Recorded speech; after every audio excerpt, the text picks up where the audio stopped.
Today we're going to show the proper method, or the best method, for mixing dubbing. A lot of times you will see that a coffee grinder is used for mixing your dubbing. I believe that a coffee grinder is best used for grinding coffee. So we're going to put that away, and we're going to come up with something that originally I saw down in Arkansas, demonstrated by Bob Snyder, North Fork, Arkansas. Bob Snyder, one of the best fishing guides on the White River in Arkansas. Originally I saw it with a bun coffee jar. The one you put underneath drips into coffee. It was round, and this is what originally I saw, how I saw this done. Today we're going to do it with a couple of different objects. A round glass bowl, or almost round, something to cover the top, or a CD case. Both of these things you could probably find somewhere in your home. We will use both items, and you could decide what you would prefer to use. First thing we're going to do is we'll take a couple of contrasting dubbings, this light green, this dark olive, and we will blend these together. We'll take light green, this, pull it apart a little bit, put it inside our mixing container. And let's add a little bit of sparkle to it as well. I'm going to take some of this sparkle dubbing,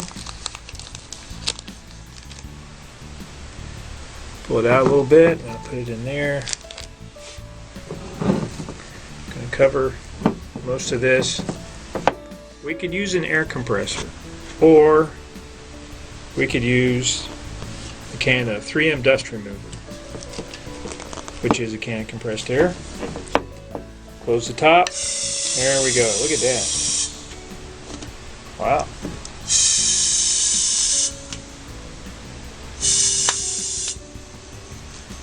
Okay, let's see how we did.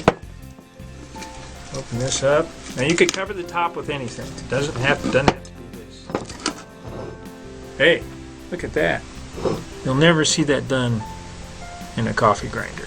Nice mix. Now let's say that we would like to have this shorter. Right now, these fibers are pretty long. It's probably not what we're going to need for dubbing most bugs. So what we're going to do is we're going to just wad it up together, take our scissors, and start cutting this dubbing a little bit smaller.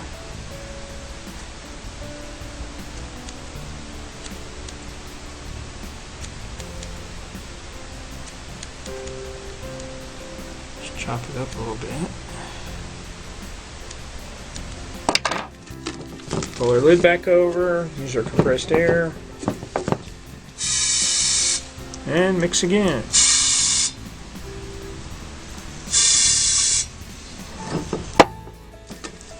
Take our lid off. Now, depending on the kind of dubbing I'm going to do, I may want this finer, or this may be fine.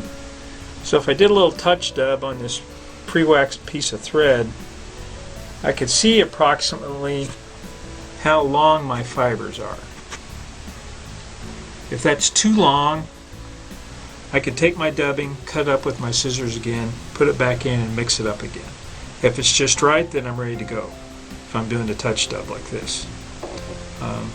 Sometimes people prefer to do a little heavier by spinning it on.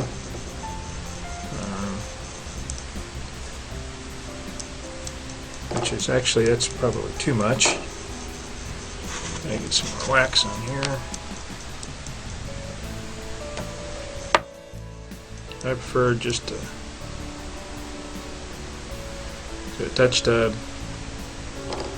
Be a little bit long for that, so I'll put it back in my mixing container. I'm going to cut it up even a little more finer until I get exactly the length I want. Down in Arkansas, most of the time they're mixing dubbing for sow bugs and scuds. So they wanted the fibers pretty short so that they could touch dub again. A little bit of air inside. And we'll mix it up again. If you have a little air compressor, you could use an air compressor. You don't have to use compressed air in a can. Whatever you have is fine as long as it blows hot air or cold air, whatever the case may be.